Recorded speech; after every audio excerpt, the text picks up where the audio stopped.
How do you use intensity of color in your artwork? Hello, my name is Gail McFarland and welcome to Tuesday Art Talk.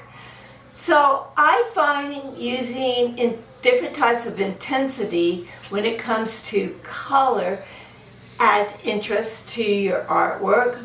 So the painting behind me, I use a less intense color on the top of this painting, and I used more of a higher intensity on the bottom.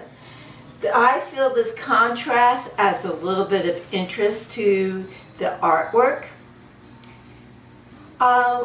Next time when you do a painting, think about the intensity of your colors. So I hope that tip helps you. So until next Tuesday, love you guys. Bye-bye.